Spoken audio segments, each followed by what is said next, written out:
Layer one blockchain. मेरी voice clear है sir? बिल्कुल लाउड एंड क्लियर। आज इकोसिस्टम में जितने नए लोग आए हैं डेफिनेटली उनके लिए प्लान प्रेजेंटेशन होगा। और कुछ मेन इंपॉर्टेंट पॉइंट्स है जो हमारे इकोसिस्टम को डिस्क्राइब करेंगे, या हम लोग जिस डिजिटल एरा में है उसको मैं कुछ डिस्क्राइब करने की कोशिश करूंगा। जी जी। थैंक यू पवन जी। तो साथियों तैयार हो जाएं और सभी को आमंत्रित करें। और जैसा कि आप सभी देख पा रहे हैं, आज का सेशन बहुत ही शानदार होने वाला है और जल्द से जल्द हम इस सेशन की शुरुआत करने वाले हैं। तो ज़्यादा समय ना गवाते हुए मैं आमंत्रित करना चाहूंगा मेरे को होस्ट कि वो सेशन की शुरुआत करें। Thank you so much. एक बार मेरी वॉइस और मेरा स्क्रीन क्लियर है बता देंगे? Screen is visible and voice is clear. Okay, thank you so much. Good evening each and everyone. मैं पवन चंद्रपुर महाराष्ट्र से आपका स्वागत करता हूं आज हमारे एक इकोसिस्टम में, जिसको लर्निंग अर्निंग अपॉर्चुनिटी के तौर पे हम लेते हैं। और डेफिनेटली हर कोई यहाँ पे आया है तो मुझे लगता है कि एक लाइफ में एक फाइनेंशियल ग्रोथ की जर्नी में एक पार्ट टाइम इनकम आपको जरूर चाहिए। तो आप हमारे इकोसिस्टम में पार्ट टाइम फुल टाइम दोनों कर सकते हैं। बट ये इकोसिस्टम जो मैं आपको बताने वाला हूँ वो है ट्राइड भी है, टेस्टेड भी है। बिकॉज हमने ऑलरेडी 1 साल कंप्लीट किया है और ऑल ओवर इंडिया में हमारे इकोसिस्टम का जो नाम है वो बहुत प्रचलित हो चुका है। तो एक्चुअली इकोसिस्टम में है क्या, बहुत सारे लोग तो कई सारी जूम मीटिंग्स अटेंड करते होंगे, बहुत सारे प्लान प्रेजेंटेशंस आते होंगे, बहुत सारे ऐसे इकोसिस्टम्स आते होंगे जिसमें हम इन्वेस्टमेंट कर सकते हैं। बट इन्वेस्टमेंट की जर्नी में ह्यूमन टेंडेंसी जो है, अगर मैं बात करूं तो ह्यूमन टेंडेंसी, चाहे वो इमोशंस हो या वो इन्वेस्टमेंट हो, वो हमेशा उसमें ग्रोथ ही चाहते हैं, वो हमेशा उसमें कुछ ना कुछ मिले। ये पॉसिबली हमारी टेंडेंसी होती है। तो हमारे इकोसिस्टम में दुनिया की सबसे बड़ी इमर्जिंग टेक्नोलॉजी जो है उसको लेकर आए हैं। और हमारा जो इकोसिस्टम है वो टेक्नोलॉजी बेस है, एजुकेशनल बेस है। तो यहाँ पे जितने नए लोग आए हैं मैं उनको बता दूं कि ये इकोसिस्टम एक बार में समझ में आएगा तो वेल एंड गुड है। बट मैं चाहूंगा कि 1 हफ्ता जरूर हमारे इकोसिस्टम को दीजिए, ताकि आपके लाइफ में एक एक्स्ट्रा पार्ट टाइम इनकम या जर्नी या करियर बेस अगर अपॉर्चुनिटी आप देख रहे हैं तो जरूर वो हमारे इकोसिस्टम में मिलेगी। और हमारे कंपनी का नाम है मास्टर स्ट्रोक टेक्नोसॉफ्ट प्राइवेट लिमिटेड। और दुनिया की सबसे इमर्जिंग टेक्नोलॉजी जो है वो है ब्लॉकचेन टेक्नोलॉजी, जिसका इकोसिस्टम हमने डिजाइन किया है। और इस डिजिटल दुनिया में चाहे मैं भी उसमें इंक्लूड होता हूं कि ट्रस्ट, ट्रांसपेरेंसी एंड ओनरशिप,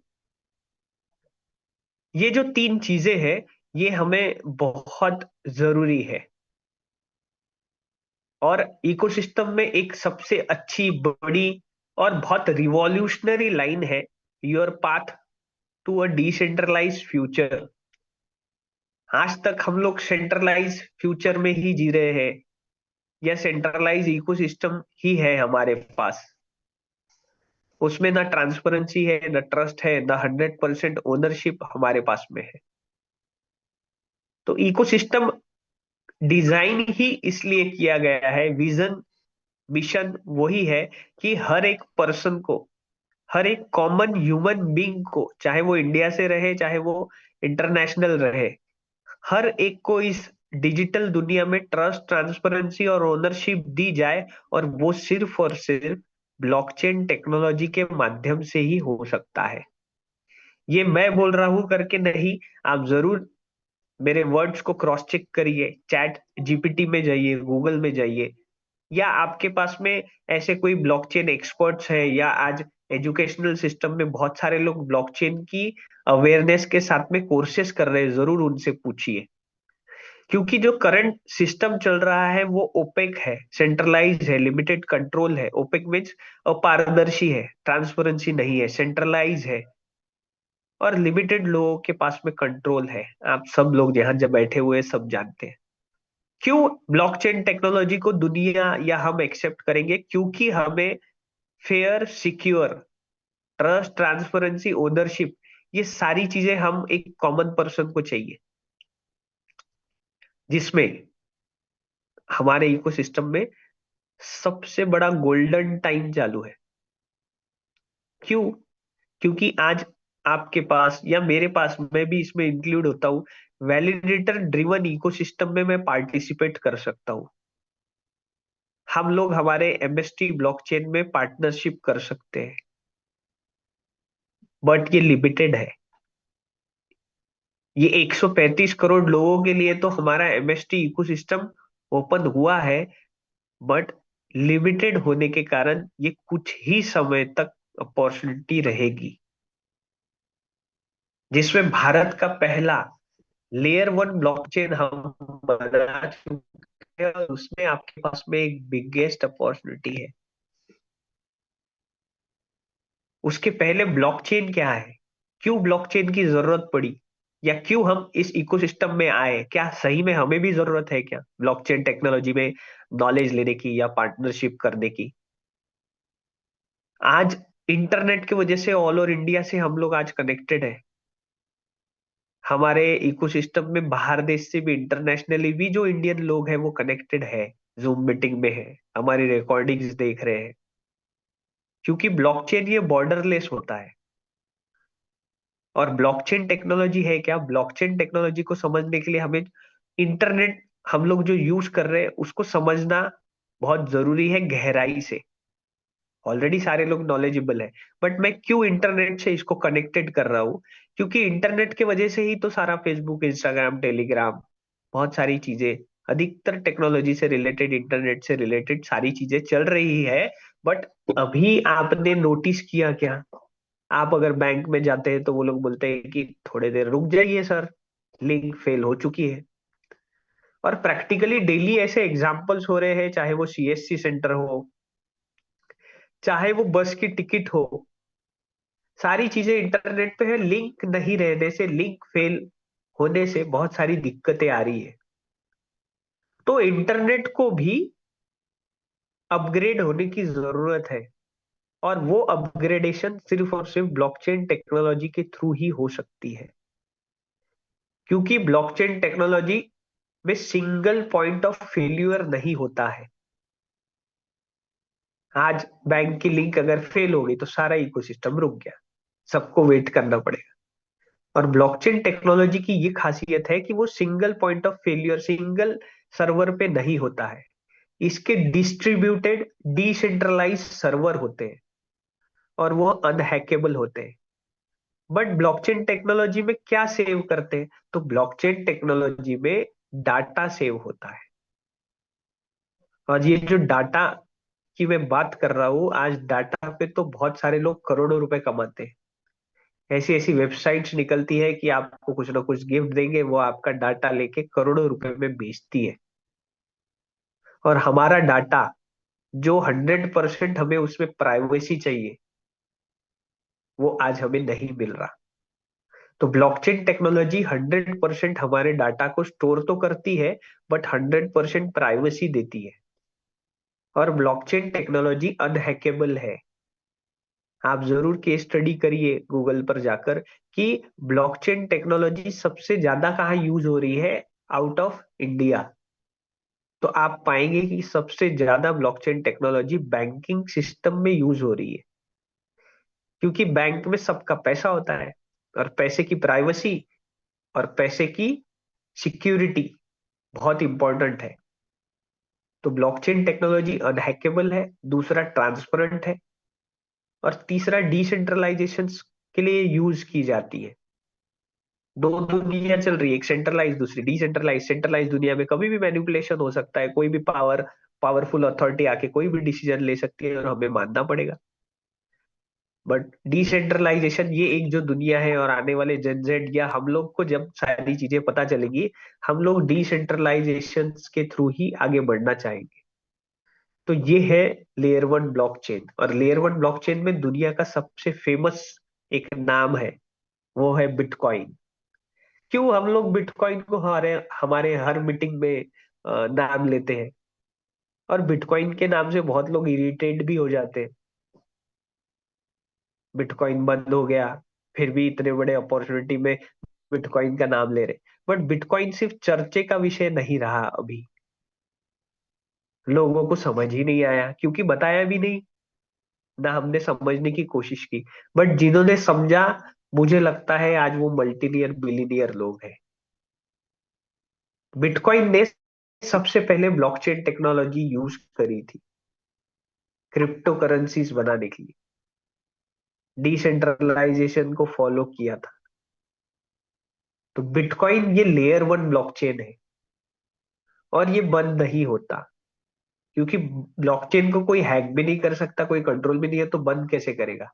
बंद तो सॉफ्टवेयर होते हैं जो सेंट्रलाइज होते हैं। तो there is a huge difference between software and blockchain, ये हमको ध्यान में रखना है। अब ब्लॉकचेन टेक्नोलॉजी में हमने लेयर वन ही ब्लॉकचेन क्यों बनाया? हमने भारत का पहला एमएसटी लेयर वन ब्लॉकचेन क्यों बनाया? क्योंकि हमारे जो ओनर्स हैं, हमारे जो ब्लॉकचेन कंसल्टेंट है, उन्होंने देखा कि दुनिया में सबसे ज्यादा नाम जो हो रहा है वो लेयर वन ब्लॉकचेन का हो रहा है। बिटकॉइन है, इथेरियम है, ट्रॉन है, सोलोना है, बीएनबी है, ये दुनिया में अपना नाम कर चुके हैं। तो हमारे इकोसिस्टम को जब इंडिया के लिए डिजाइन किया गया, तो हमने भारत का पहला लेयर वन ब्लॉकचेन बनाया है। और उसमें एक हिडन अपॉर्चुनिटी है जो कि हमने ओपनली हमारे पूरे भारतवर्ष के लिए स्टार्टिंग से ओपन की है। क्यों पहले हिडन का वर्ड यूज किया मैंने? क्योंकि बिटकॉइन का जब लेयर वन ब्लॉकचेन बना, तो वहां पे जो एक हिडन अपॉर्चुनिटी है वो किसके पास है, क्यों दी गई, आज तक एनॉयमस है, बताया ही नहीं गया। उसको बोला जाता है नोड वैलिडेटर। और ब्लॉकचेन में जितने भी रिकॉर्ड्स होते हैं वो सारे ऑन चेन होते हैं। There is a huge difference between on chain and off chain. अगर मैं ऑफ चेन की बात करूं तो मैनिपुलेशन होता है फिजिकल, अगर सारी चीजें रही तो ब्लॉकचेन में सारी की सारी चीजें ऑन चेन होती है। इसी वजह से उसे ट्रांसपेरेंट कहा जाता है। तो यहाँ पे एमएसटी लेयर वन ब्लॉकचेन में जितने भी ट्रांजेक्शन होंगे वो ऑन चेन होंगे। और इंडिया से लेके इंटरनेशनली एक कॉमन पर्सन भी हमारे एमएसटी लेयर वन ब्लॉकचेन को चेक कर सकता है। क्या सही में चेक कर सकते हैं? क्या? डेफिनेटली। mstscan.com, आप जब जाएंगे, आप गूगल पे जाइए, ईच एंड एवरी ट्रांजेक्शन आप देख सकते हैं। और ब्लॉकचेन को जब डिसेंट्रलाइज बोला जाता है, तो फिर ब्लॉकचेन में जितने भी ट्रांजेक्शन होंगे वो कौन वेरीफाइड करेगा? जैसे बैंकिंग सिस्टम में मुझे आपको 1,000 रुपीज, 5,000 रुपीज भेजने हैं, तो मुझे I will have to use Google Pay, PhonePe, या फिर मैं आपका बैंक अकाउंट लूंगा। और मान लेते हैं कि आपने बोला कि ये पैसे नहीं आए, so I will send a receipt जिसमें ट्रांजेक्शन आईडी है, यूटीआर नंबर है, आपको तब मानना पड़ेगा। बट वो किसके थ्रू वेरीफाइड हुआ ट्रांजेक्शन? वो बैंक के थ्रू वेरीफाइड हुआ है। और ब्लॉकचेन में हम लोग बोल रहे हैं कि सेंट्रलाइज अथॉरिटी बैंक नहीं है, तो फिर कौन ट्रांजेक्शन वेरीफाइड करेगा? और डिसेंट्रलाइजेशन भी बोल रहे हैं। तो डिसेंट्रलाइजेशन मीन्स एक कॉमन पर्सन, आप जैसे मेरे जैसे एक कॉमन पर्सन, जो लोग ट्रांजेक्शन्स को वेरीफाइड करेंगे। तो हमारे पास ये अपॉर्चुनिटी है कि भारत के लेयर वन ब्लॉकचेन में आपके पास में ये अपॉर्चुनिटी है कि आप नोड वैलिडेटर बनकर हमारे एमएसटी लेयर वन ब्लॉकचेन में आ सकते हैं। ये आपके पास अपॉर्चुनिटी है। अब ट्रांजेक्शन्स कैसे वेरीफाइड होंगे? उसके लिए कंसेंसस मैकेनिज्म है, जिसमें बिटकॉइन जो है वो प्रूफ ऑफ वर्क टेक्नोलॉजी पे चलता है, जिसमें बहुत सारे कंप्यूटेशनल पावर लगता है, बहुत सारे पजल सॉल्व करने पड़ते हैं। जैसे जैसे ब्लॉक्स बनते हैं वैसे वैसे डिफिकल्टी लेवल इसकी बढ़ते जाती है, बहुत सारा नॉलेज चाहिए। वैसे ट्रांजेक्शन्स वेरीफाइड होते हैं। और जो लोग ट्रांजेक्शन वेरीफाइड करते हैं उन्हें रिवॉर्ड के तौर पे उस लेयर वन ब्लॉकचेन का नेटिव कॉइन मिलता है। बिटकॉइन ब्लॉकचेन का नेटिव कॉइन बिटकॉइन है। उसके बाद में और एक कंसेंसस मैकेनिज्म आया, proof of stake authority, Ethereum. आज 32 इथेरियम देकर हम इथेरियम में नोड वैलिडेटर बन सकते हैं। बट एक इथेरियम 3 लाख के करीब है, तो 32 इथेरियम आप समझ सकते हैं। तो आज इथेरियम में अगर नोड वैलिडेटर बनना है तो मिनिमम 1 करोड़ का इन्वेस्टमेंट चाहिए। उसमें बहुत सारे टेक्निकल अपग्रेड्स रहते हैं, बहुत सारी चीजें रहती है, वो समझ में आनी चाहिए। बट हमारे इकोसिस्टम में आपको 1 करोड़ रुपए इन्वेस्ट करने की जरूरत नहीं है। आपको ब्लॉकचेन नहीं पता, आपको क्रिप्टो करेंसी नहीं पता, बट एक कॉमन पर्सन भी आज हमारे एमएसटी लेयर 1 ब्लॉकचेन में नोड वैलिडेटर बनता है। उसके लिए एक कंसेंसस मैकेनिज्म जो है प्रूफ ऑफ स्टेक अथॉरिटी, जिसमें सिर्फ और सिर्फ आपको एमएसटी लेयर 1 ब्लॉकचेन में एक बार पार्टनर बनना है, और आपको आने वाले 7 नवंबर 2044 तक डेली मिंटिंग प्रोसेस के थ्रू हमारा एमएसटी लेयर 1 ब्लॉकचेन का एमएसटीसी जो नेटिव कॉइन है वो आपको मिलने वाला है। सिर्फ एक बार पार्टनरशिप करनी है। अब प्रूफ ऑफ स्टेक अथॉरिटी में एक स्केलेबिलिटी बहुत बड़ा रोल प्ले करती है। ट्रांजेक्शन्स जो होते हैं ब्लॉकचेन में वो बहुत मायने रखते हैं। आज हमारे लिए 1-2 second, 5 second, 1 minute, 2 minute normal है, बट ब्लॉकचेन टेक्नोलॉजी में माइक्रो ट्रांजेक्शन्स के लिए भी जो समय लग रहा है वो भी बहुत बड़ा रोल प्ले करता है, जिसके लिए sharding, layer 2 rollups and protocol upgrades, ये टेक्निकल चीजें हैं जो ऑलरेडी हम एमएसटी लेयर 1 ब्लॉकचेन में ऑलरेडी अपग्रेडेड है। अब फंक्शन ऑफ लेयर 1 ब्लॉकचेन में होगा क्या? आपके मेरे थ्रू, एक कॉमन पर्सन के थ्रू, नोड वैलिडेटर के थ्रू ट्रांजेक्शन होंगे, जिसमें सबसे महत्वपूर्ण important hybrid consensus mechanism proof of stake authority हमने यूज किया है, ताकि एक कॉमन पर्सन के थ्रू भी कंसेंसस मैकेनिज्म रन होके उन्हें रिवॉर्ड मिले। नेटवर्क सिक्योरिटी जो होती है लेयर 1 ब्लॉकचेन में वो क्रिप्टोग्राफी के थ्रू होती है। Smart contract and decentralise application, आज जितने भी फिजिकल हमारे एग्रीमेंट्स होते हैं, एमओयूज होते हैं, वो आने वाले समय में ब्लॉकचेन में स्मार्ट कॉन्ट्रैक्ट के थ्रू होंगे। और ये डी ऐप है क्या? ये डिसेंट्रलाइज एप्लीकेशन रहेंगे जो ब्लॉकचेन टेक्नोलॉजी के साथ इंटीग्रेटेड रहेंगे, उसमें कोई मैनिपुलेशन नहीं होता है। Native token management, scalability solutions, ये सारी चीजें लेयर 1 ब्लॉकचेन में होती है। और इसे बैकबोन ऑफ डिसेंट्रलाइजेशन क्यों बोला गया? क्योंकि एक डिसेंट्रलाइज तरीके से हर एक कॉमन पर्सन के पास में पावर दी जाती है, और इसी वजह से फाउंडेशन ऑफ डिसेंट्रलाइज इकोसिस्टम हमारा एमएसटी लेयर 1 ब्लॉकचेन है, जो इनेबल है वेब 3 फ्यूचर। आज वेब 3 क्या है? आज वेब 3 में ब्लॉकचेन के इंटीग्रेशन के साथ में हमारा डाटा सेफ, सिक्योर, अनहैकेबल होता है,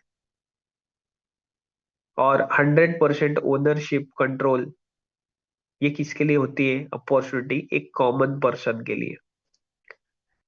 and every time I always say कि ब्लॉकचेन टेक्नोलॉजी ये डेमोक्रेसी को रिप्रेजेंट करता है, क्योंकि ये बना ही to the people, for the people, by the people.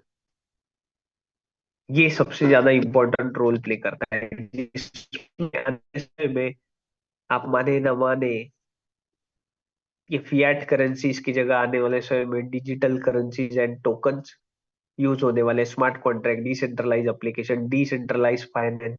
आने वाले समय में आपके पास में ऐसे टोकन्स या करेंसीज रहेंगी, विद इन 1 मिनट आप लेंडिंग बोरोइंग करके 1 मिनट में आप लोन ले सकते हैं विदाउट एनी सेंट्रल अथॉरिटी। कोई फिजिकल वर्क नहीं, किसी को कमीशन देने की जरूरत नहीं, किसी को पूछने की जरूरत नहीं, किसी को सिविल क्या है क्या नहीं उसकी भी जरूरत नहीं है। तो ये एक ना डिसेंट्रलाइज फाइनेंस एक बिगेस्ट रिवॉल्यूशन है लेयर 1 ब्लॉकचेन या हमारे इकोसिस्टम में जो आने वाले समय में आने वाला है। Supply chain management, tokenisation of asset, governance and DAO. What is DAO? Decentralise autonomous organisation. ये एक अथॉरिटी है, पावर है वोटिंग की। आप सिर्फ हमारे एमएसटी इकोसिस्टम में 200 एमएसटीसी जो नेटिव कॉइन्स आपको डेली मिंटिंग प्रोसेस के थ्रू मिल रहे हैं नोड वैलिडेटर बनने के बाद, आप हमारे इकोसिस्टम में वोटिंग कर सकते हैं। वोटिंग का पावर क्या है? आपको क्या अच्छा लग रहा है, आपको क्या अच्छा नहीं लग रहा, आप किसको वोट देना चाहते हैं, ये आपके पास पावर है। तो यहाँ पे ये जो डिसेंट्रलाइजेशन वर्ड है ये प्रैक्टिकली डाओ के थ्रू हमें मिल रहा है। आइडेंटिटी एंड डाटा ओनरशिप ये सबके लिए मिलेगा। फिर यूज केसेस क्या रहेंगे? ठीक है, हम लोगों ने ब्लॉकचेन समझा, ये सारी चीजें समझी, तो मुझे बताइए ये सारी की सारी चीजें, finance, banking, supply chain management, health care, real estate, energy and utilities, media and education, government and public sector, ये तो सब चल ही रहे हैं आज जो इकोसिस्टम चल रहा है। बट क्या इसमें मैनिपुलेशन होता है क्या? डेफिनेटली होता है। दिक्कतें जा रही क्या? एक लिंक फेल से ही बहुत सारी दिक्कतें जा रही है। तो ये सारी चीजें जब ब्लॉकचेन में आएगी तो हम लोग हमेशा अपग्रेडेड रहते हैं। आज हम लोग 2G यूज कर रहे हैं क्या? बिल्कुल नहीं। 3G नहीं। 4G नहीं। हम लोग 5G पे आ चुके हैं। हम लोग 6G यूज करेंगे, अपग्रेडेड यूज करेंगे।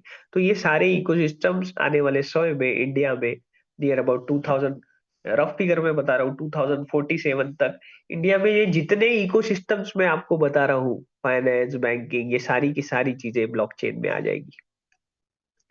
और उसमें भारत के पहले लेयर 1 ब्लॉकचेन में ये धीरे धीरे करके जब इकोसिस्टम आएंगे, तब आप सोचिए, आप जो नोड वैलिडेटर बन रहे हैं और आपको जो एमएसटीसी नेटिव कॉइन मिल रहा है, ये जितने भी यूज केसेस हमारे एमएसटी लेयर 1 ब्लॉकचेन में आएंगे, विदाउट एमएसटीसी नेटिव कॉइन के बिना यहाँ पे कोई भी चीज नहीं होगी। तो कितनी बड़ी डिमांड क्रिएट होगी एमएसटीसी नेटिव कॉइन जो आज आपके पास में अपॉर्चुनिटी है डेली मिंटिंग प्रोसेस के थ्रू मिल रहा है, उसे उसे स्टोर करने की। और इसी वजह से एमएसटी ब्लॉकचेन ये आने वाले समय में real world utility and decentralisation trust को एक्सप्लोर करेगा, मेंटेन करेगा। नोड वैलिडेटर क्यों बने? डिफरेंट है अपॉर्चुनिटी में। तो नोड वैलिडेटर के पास ही वो अपॉर्चुनिटी है कि वो डेली मिंटिंग प्रोसेस के थ्रू हमारा जो एमएसटीसी नेटिव कॉइन है वो इकट्ठा कर सकता है। आने वाले समय में एमएसटीसी नेटिव कॉइन्स के through different types of earning आपको मिलने वाली है। आज आपके मेरे कॉमन पर्सन, फैमिली पर्सन के लिए जाने के रास्ते बहुत सारे हैं।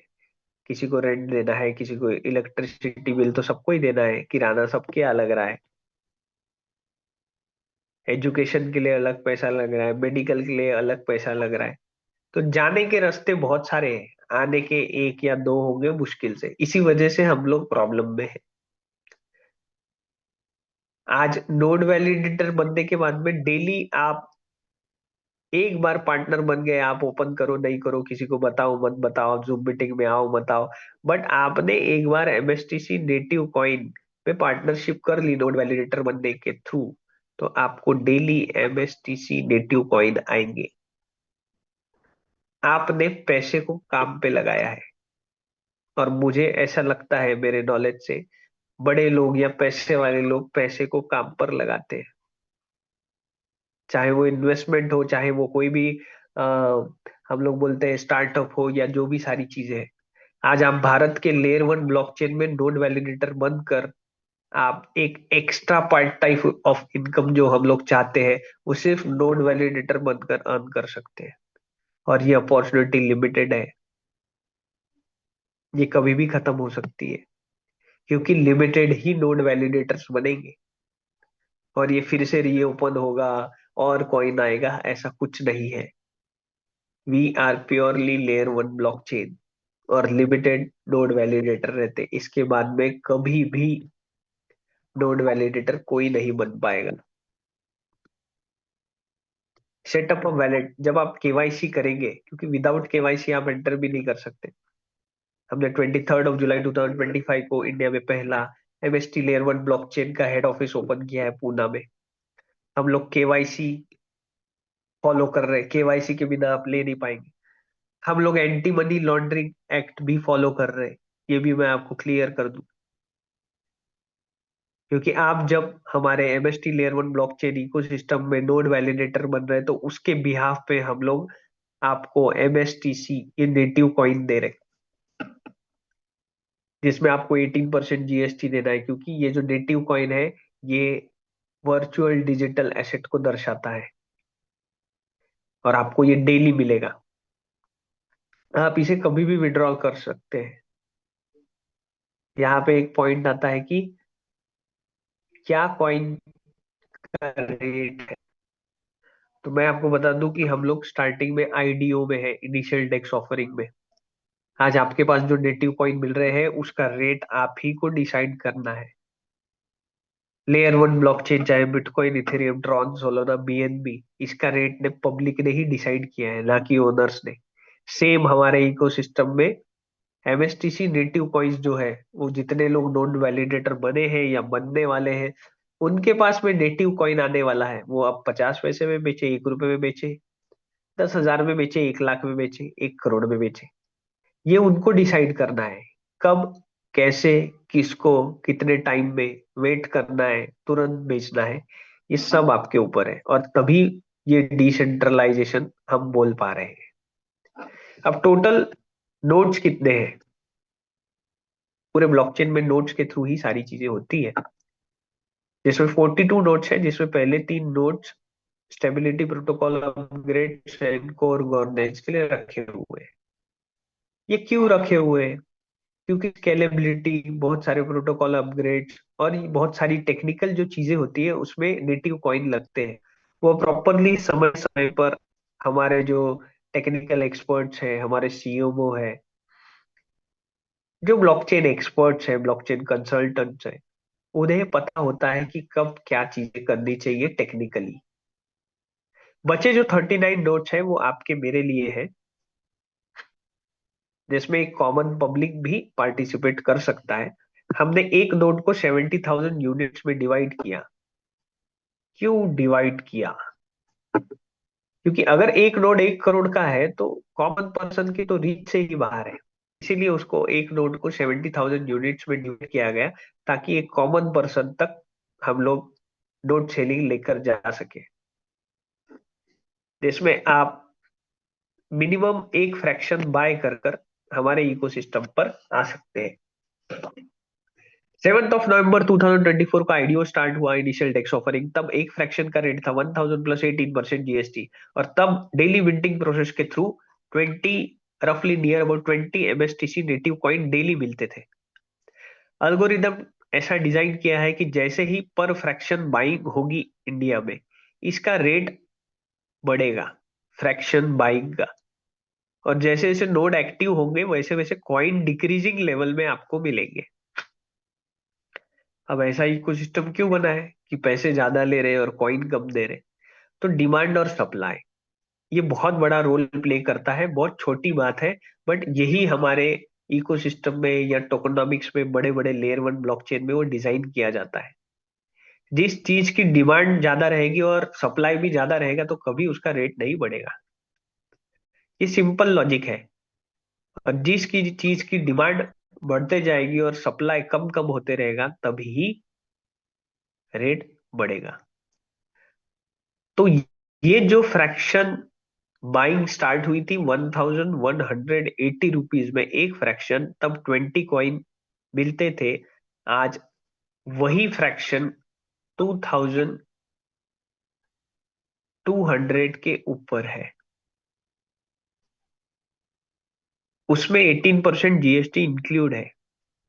तो एक साल में 1180 का फ्रैक्शन आज 2200 के ऊपर चले गया है। तो आप समझ सकते हैं कि एक साल में प्राइस डबल हो चुकी है। बट कॉइन जो मिल रहे थे 20, अब मिल रहे हैं सिर्फ और सिर्फ 10.29। तो ये एक ह्यूज डिफरेंस है। आने वाले समय में वही फ्रैक्शन 2000 से 3000, 3000 से 4000 प्लस 18% जीएसटी पर फ्रैक्शन मिलेगा। कॉइन डिक्रीजिंग लेवल में मिलेंगे। 4000 से 5000, 5000 से 10,000, 10,000 प्लस 18% जीएसटी, कॉइन 1.96 के करीब। एक बहुत बड़ा अपग्रेड गोवा में हो चुका है। ये जो लास्ट स्टेज आपको दिख रही है, इवन आप सेकेंड स्टेज से ही आप जाएंगे, आने वाले समय में ये प्राइस पूरी डबल हो जाएगी। क्योंकि इकोसिस्टम में पहले 42 नोट्स थे, अब सिर्फ और सिर्फ 21 नोट्स ही पूरे भारतवर्ष के लिए है। तो 50% की स्केर्सिटी तो ऑलरेडी इकोसिस्टम में आ चुकी है। तो यही फ्रैक्शन आने वाले समय में 20,000 का होगा। आज 20,000 में कम से कम 10 फ्रैक्शन आ जाते हैं, कॉइन भी 10 मिल रहे, तब तो 20,000 देके जिनको बाद में पता चला उनको 2 या 3 कॉइन मिलेंगे। जितने ज्यादा फ्रैक्शंस उतने ज्यादा नेटिव कॉइन। ये एक ह्यूज डिफरेंस आपको समझना है। टोटल कॉइन्स कितने आएंगे कि आते ही रहेंगे चलते ही रहेगा, नहीं।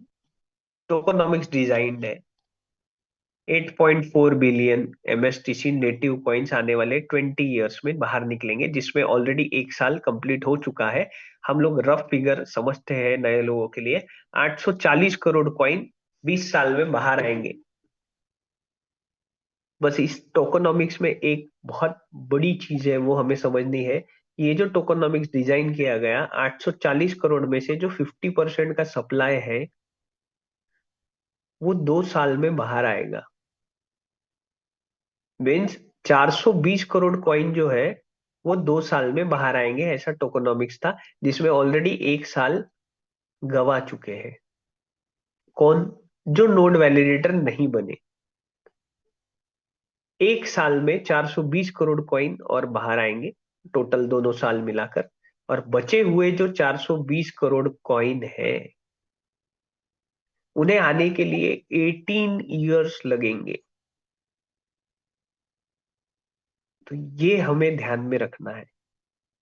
आज जितने भी नए लोग आए हैं उनके पास में ये बिगेस्ट अपॉर्चुनिटी है कि आप ज्यादा फ्रैक्शन बाइंग कर कर, भले ही आपके पास में एक साल आपके पास नहीं आ पाया, बट एक साल में जितने ज्यादा फ्रैक्शंस होल्ड कर कर ज्यादा नेटिव कॉइन्स इकट्ठा कर सकते हैं। इकोसिस्टम समझने के बाद एमएसटी लेयर 1 ब्लॉकचेन सिर्फ नोड सेलिंग करने इंडिया में या इंटरनेशनल में नहीं आई है, ये आपको बात ध्यान में रखना है। और एमएसटी इकोसिस्टम में हमारे कंपनी के पास में पूरा पावर है कि आज के आज भी वो 42 नोड्स एक्टिव कर सकती है। नोड सेलिंग तो इंडिया से इसीलिए स्टार्ट करी ताकि हम लोग जो अपॉर्चुनिटी मिस कर चुके, bitcoin, Ethereum, Tron, Solana, BNB, हमें तो नोड वैलिडेटर बनाया नहीं, बनाया बताया, बताया भी नहीं। वो तो सीक्रेटली कुछ लोगों के लिए बनाया है। बट हम लोग जब भारत के पहले लेयर 1 ब्लॉकचेन की बात कर रहे हैं तो इंडिया से ही केवाईसी स्टार्ट करी है। ये हमारे को समझना है।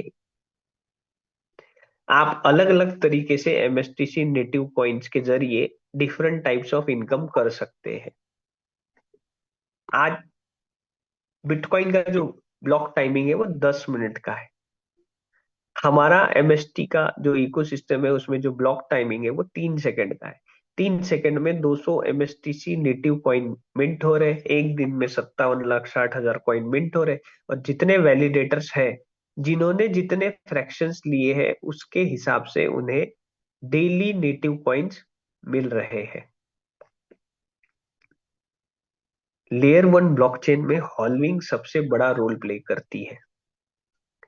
उनके नेटिव कॉइन के एक्सपोनेंशियल ग्रोथ की जर्नी में हॉल्विंग सबसे बड़ा रोल प्ले करती है। बिटकॉइन की जो हॉल्विंग है वो हर 4 साल की है। आज बिटकॉइन देखिए, 2009 से जो 40 पैसे 50 पैसे का एक कॉइन था, आज दिवाली में नियर अबाउट 1 करोड़ 16 लाख को क्रॉस कर चुका है। था, आज नियर अबाउट 90 लाख के करीब है। और आप जरूर देखिए हॉल्विंग के पहले, और हॉल्विंग होता क्या है सबसे पहले तो, हॉल्विंग क्या होता है, 50% जो सप्लाई है वो रिड्यूस हो जाता है। डिमांड रोज क्रिएट होती है, 50% सप्लाई रिड्यूस हो गया तो ऑब्वियसली रेट बढ़ेगा। हमारे एमएसटीसी नेटिव कॉइन की हॉल्विंग हर 2 साल में है। और हम लोग इस साल हॉल्विंग ईयर में आ चुके हैं। और पहली ही हॉल्विंग के बाद में आप प्रैक्टिकली देखेंगे कि हमारे एमएसटीसी नेटिव कॉइन का रेट क्या रहेगा। ऐसे 20 साल में हमारी 10 हॉल्विंग होगी। आज 7 नवंबर 2024 से कंटिन्यू जूम मीटिंग चल रही है।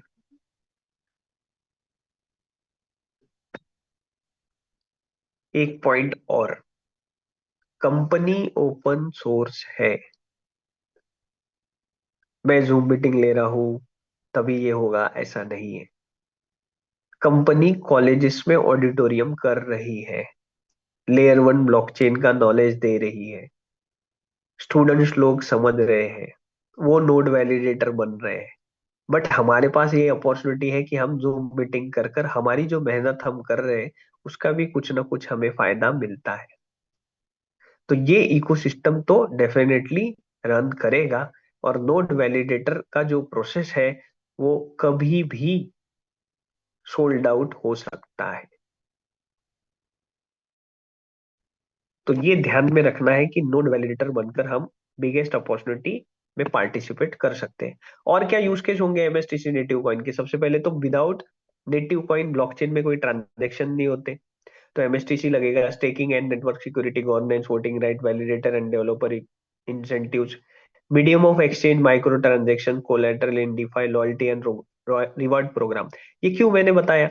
ये सारे प्रोग्राम्स इकोसिस्टम आएंगे और सबके लिए एमएसटीसी नेटिव कॉइन लगेंगे, और सिर्फ नोड वैलिडेटर को मिलने वाले हैं 7 नवंबर 2044 तक डिक्रीजिंग लेवल में।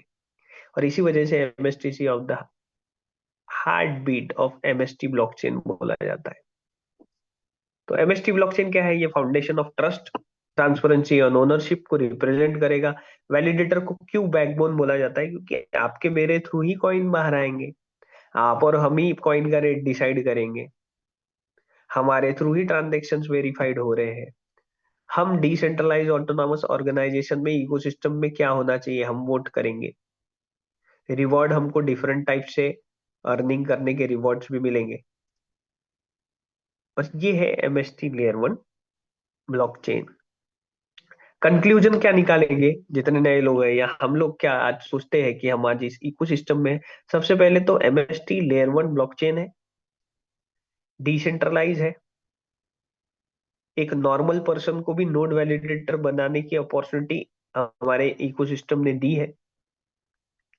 आने वाले समय में जो भी यूज केसेस मैंने बताए, बैंकिंग हो गया, सारी चीजें हो गई, रजिस्ट्री हो गया, ये सब में धीरे धीरे ब्लॉकचेन टेक्नोलॉजी में हमारे इकोसिस्टम में धीरे धीरे सारे लोग आएंगे। बनाया ही ऐसा गया है क्योंकि सरल प्रोटोकॉल जो हम लोग हमेशा बोलते हैं कि नॉर्मल पर्सन भी हमारे ब्लॉकचेन को यूज कर सके। ये सारा इकोसिस्टम डिसेंट्रलाइज है। फ्रैक्शंस आप देख सकते हैं, अभी मैं आपको दिखाऊंगा भी डिसेंट्रलाइज तरीके से कि सही में कितने हुए। तो हम लोग सिर्फ नोड वैलिडेटर बनकर अर्निंग नहीं कर रहे, हम एक्चुअली सब लोग मिलकर एक we are shaping the digital future. हम लोग आप लोग मिलकर ये डिजिटल फ्यूचर बना रहे हैं, आप मानिए ना मत मानिए।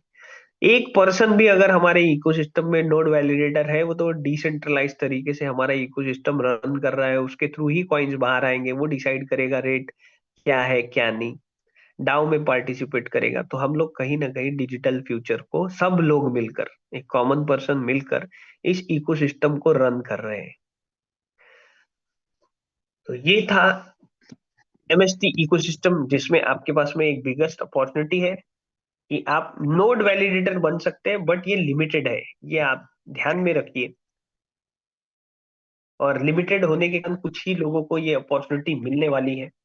जितने भी नए लोग आए हैं, जरूर आप सबसे पहले जिन्होंने आपको रेफर किया है कि ब्लॉकचेन क्या है, नोड वैलिडेटर क्या है, ये सारी चीजें समझिए, बट एक्शन जरूर लीजिए। इतना बताने का मतलब ही ये है कि आइदर इन या आउट, बीच में मत रहिए। या इन हो जाइए, ब्लॉकचेन समझिए, धीरे धीरे समझेगा। आईआईटी कानपुर में 3 साल का ब्लॉकचेन का कोर्स है, तो हमें समझने में समय लगेगा।